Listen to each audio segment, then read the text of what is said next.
आहे तो विषय अनेक वेळेला चर्चेमध्ये आलेला आहे. बघूया राष्ट्रवादीमध्ये ऐक होते का बघूया, पण आपलं ऐक होत असेल तर ते ऐकायला माझा पाठिंबा आहे. मी अनेक वेळेला इथे सांगितलेलं आहे, अनेक ठिकाणी व्यक्तिगत मत असं आहे की बाळासाहेब आंबेडकर आल्याशिवाय आणि आम्ही दोघे एकत्र आल्याशिवाय खरं ऐक्य होत नाही आहे. ते वेगळे राहून आम्ही एकत्र येऊन पाहिलेलं आहे. मागच्या वेळेला रेडाळूच्या वेळेला आम्ही सगळे नेते एकत्र होतो आणि बाळासाहेब त्यामध्ये नव्हते. जनतेला ऐक्य वाटत नाहीये, पत्रकारांना तुम्हाला ते ऐक्य वाटत नाहीये. त्यामुळं बाळासाहेबांनी यावं अशी आमची इच्छा आहे आणि ते येत नसतील तर जे चाललेलं आहे त्याप्रमाणे चाललेलंच आहे. मला काय म्हणायचं आहे,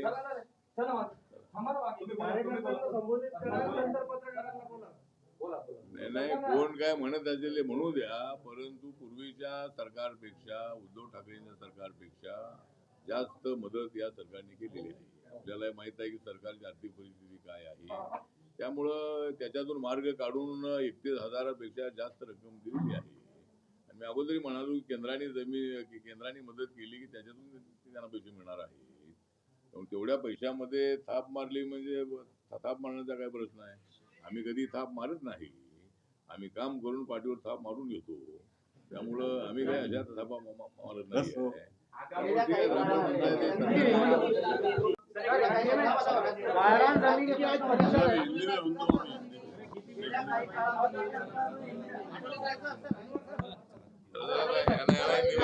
हिंदी द्या, हिंदी में ले लो. एकाने विचारू नका, एकच विचार, एकाने सांगा, चार चार विचारू नका. एकच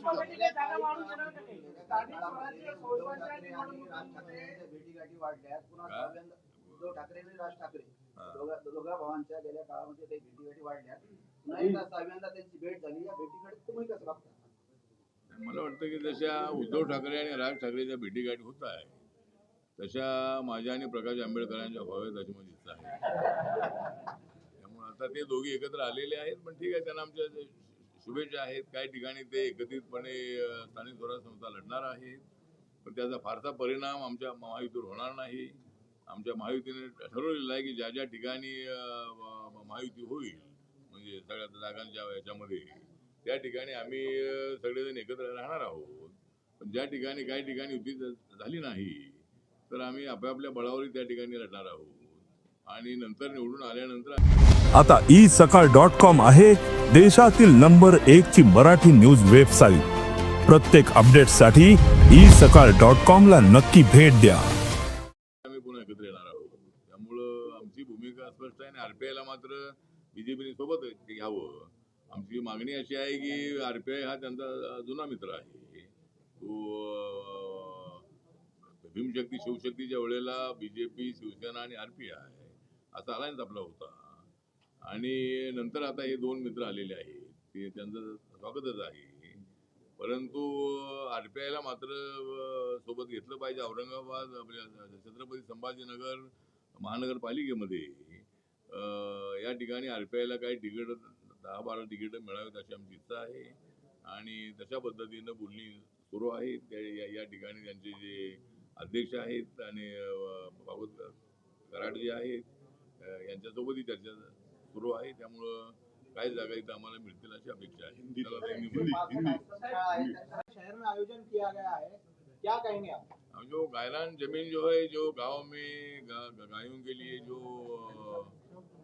जमीन होती है, तो गायरान जमीन परिषद का मतलब ये है कि गायरान जमीन जहाँ अतिक्रमण हुआ है वो अतिक्रमण हमारी सरकार थी जब मैं सरकार में मंत्री था, कांग्रेस सरकार में, तब 14 अप्रैल 1990 के पहले जिन्होंने अतिक्रमण किया है वो जमीन अधिकृत उनको पट्टा देने का निर्णय हुआ था. तो अभी हमारी मांग ये है कि 14 अप्रैल 2014 के पहले जिन्होंने अतिक्रमण किया है उसको पट्टा मिलना चाहिए, उसको मान्यता मिलनी चाहिए. और दूसरी मांग हमारी ये है कि हर गांव की फैमिली भूमि नहीं होनी चाहिए. इसीलिए सरकार ने एक एक्सपर्ट समिति का निर्माण करना चाहिए और गांव में कितने भूमिहीन लोग हैं उनके लिए जमीन कैसी दिया जा सकती है वो उसके बारे में सरकार ने स्टडी करना चाहिए. और हर खेत मजदूर को मुझे लगता है कि 5 एकड़ जमीन जो करोड़ों जमीन है और इरिगेटेड जमीन जो 3 एकड़ है वो उनको मिलनी चाहिए। उसके लिए क्या कर सकते हैं, उसके लिए एक्सपर्ट समिति का स्थापना करना चाहिए और 6 महीने के अंदर उसका रिपोर्ट आना चाहिए और सरकार ने सबको मदद करनी चाहिए। सर आप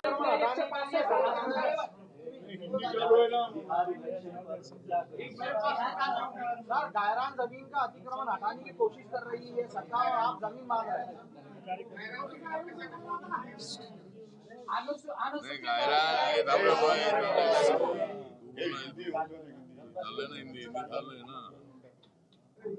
गायरान जमीन को मतलब ताबे में लेने का कुछ जगह पर प्रयत्न जरूर हो रहा है, लेकिन जिनके नाम पर जमीन है उनको कोई तकलीफ नहीं है। जिनके नाम पर अभी तक जमीन नहीं हुई है, इसलिए हमने मांग किया है कि भाई 2014 तक के पहले अतिक्रमण को मान्यता मिलनी चाहिए। मुझे लगता है कि उसके तरफ हमारा ध्यान है और उनका कब्जा सरकार ने नहीं करना चाहिए। बिहार चुनाव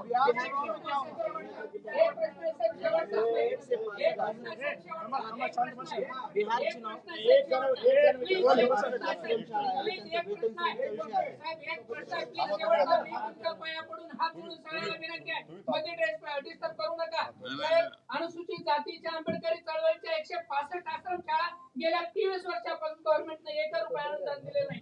2019 ला 20% अनुदान जाहीर केला, परंतु अजून 1 रुपया अनुदान दिलेलं नाही। सगळे बिहार चुनाव को लेकर हिंदी में बिहार चुनाव को जिस तरह आश्रमशाला का इन्होंने बताया है, तो जो आश्रमशाला जो 165 आश्रमशाला है, तो उन्होंने उनकी मांग सही है, उनको अनुदान में मिलना चाहिए। उसके लिए आश्रमशाला को जो अनुदान देना है वो देने की आवश्यकता है और जरूर मैं मुख्यमंत्री साहब से बात करूंगा और जो ये आश्रमशाला का विषय पेंडिंग है उनके लिए अनुदान मिलना चाहिए। दूसरा, बिहार इलेक्शन का यह है कि बिहार में इलेक्शन अभी 6 नवंबर और 11 नवंबर को हो रहा है। तो मेरी पार्टी का यूनिट वहाँ है, लेकिन मेरे पार्टी ने निर्णय लिया है कि वहाँ इलेक्शन हम नहीं लड़ेंगे, क्योंकि हमारी पार्टी उतनी वहाँ ताकतवर नहीं है। तो हम एनडीए के सभी कैंडिडेट को सपोर्ट करेंगे और वहाँ एनडीए की सरकार आएगी, वहाँ नीतीश कुमार जी मुख्यमंत्री बनेंगे, ऐसा हमें पूरा विश्वास है। जिस तरह वोट चोरी का मामले पर काफी चर्चा राहुल गांधी कर रहे हैं, लेकिन वोट चोरी बिल्कुल होता नहीं है। अगर होता होगा तो वो नहीं होना चाहिए। और अगर लोकसभा में इनको ज्यादा सीटें मिली इंडिया आघाड़ी को, तो क्या आपने वोट चोरी किया था? हमने ऐसा नहीं बोला कि भाई आपने वोट चोरी किया था।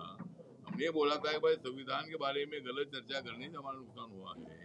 तो वोट चोरी होता नहीं, तो बिहार में हमारी जो एनडीए है वो मजबूत है और एनडीए सत्ता में वहाँ आएगी। राहुल गांधी ने कई सारी वहाँ पर रैली की है और आज तेजस्वी यादव दिल्ली में मुलाकात करेंगे राहुल गांधी। हाँ, तो ठीक है, तेजस्वी और राहुल गांधी जी मिलेंगे तो उनको मिलने का अधिकार है। वो मतलब इंडिया आघाड़ी में है, तो दोनों मतलब एक साथ आएंगे। उन्होंने इंडिया आघाड़ी के माध्यम से आना चाहिए, लेकिन हमको मालूम है कि दोनों सीटों पर उनका एकमत होता है कि नहीं है। और अगर वो एक साथ रहेगी भी तो भी हमारा कोई नुकसान नहीं है।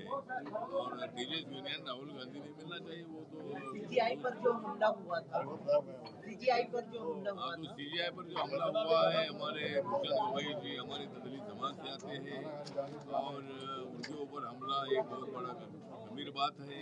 ये हमला संविधान पर तो ही है, लेकिन ये अपने देश पर हमला है, देश की एकता पर हमला है। और शेड्यूल कास्ट के जो chief justice of India Bhushan Gavai बने हैं, तो ये तो दलित है, इसीलिए मतलब उनके ऊपर हमला हुआ है। इसीलिए हमलावर पर एट्रोसिटी एक्ट लगाना चाहिए, उनके ऊपर राष्ट्रद्रोह का गुना लगाना चाहिए। तो वो बोलते हुए हमको संविधान मंजूर नहीं है और उनके ऊपर कानूनी कार्रवाई होनी चाहिए। इसी तरह की हमारी मांग है। राज ठाकरे उद्धव ठाकरे के आखिरी वाला क्वेश्चन है।